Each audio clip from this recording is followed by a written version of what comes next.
মুক্তিযোদ্ধাদের কবরে কবর ভেঙে তার মধ্যে জুতা স্যান্ডেল রেখে আগুন লাগিয়ে দেওয়া হয়েছে। আগুন লাগিয়েছে এই এই ক্ষমতা দখলকারী সরকার এবং তাদের ক্যাডার। আপনি আর কি শুনতে চান? রাস্তার মধ্যে দাঁড় করিয়ে ৭৫ বছর বয়সের মুক্তিযোদ্ধাকে চড় থাপ্পড় দিচ্ছে দালালের বাচ্চা রাজাকারের নাতিরা।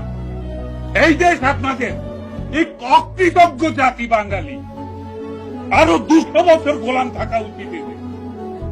যান পাকিস্তানি প্রভুদেরকে ডেকে নিয়ে আসেন, গোলামি করেন আরেকবার, বুঝবেন স্বাধীনতা কাকে বলে, কারা স্বাধীনতার জন্য যুদ্ধ করেছিল।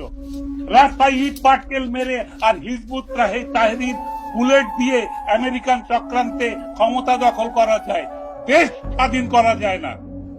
আপনারা যদি বলেন আপনারা স্বাধীন করেছেন, তাহলে আপনারা অন্য কোন শক্তির অনুসারী, আপনারা আগ্রাসী, আপনারা বাংলাদেশ দখল করেছেন, স্বীকার করেন সে কথা যে আমরা দেশ দখল করে ফেলি। পবিত্র সংবিধান বদলে দিতে চান আপনারা কারা? কে আপনাদের ম্যান্ডেট দিয়েছে সংবিধান বদলে দিতে? আজকে মুক্তিযোদ্ধারা চিৎকার করে হার্ট অ্যাটাক করে মারা যাবে, আপনারা হাসবেন, আপনারা হাসবেন, আপনারা অট্টহাসি হাসবেন নাড়ালে।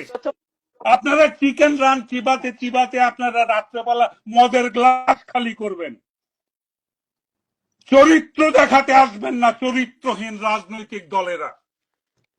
কারো চরিত্র ঠিক নয় রাজনৈতিক দলের। আপনারা সবাই পরিশুদ্ধ হন। এখন যারা ক্ষমতা দখল করেছে তারা কোন রাজনৈতিক দলের?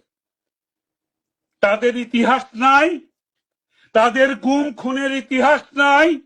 আমাদের বুদ্ধিজীবীদের, আমাদের অভিভাবকদের ঘর থেকে তুলে নিয়ে গিয়ে 14ই ডিসেম্বর এক রাত্রে শত শত বুদ্ধিজীবীকে হত্যা করার ইতিহাস আমরা ভুলে গেছি।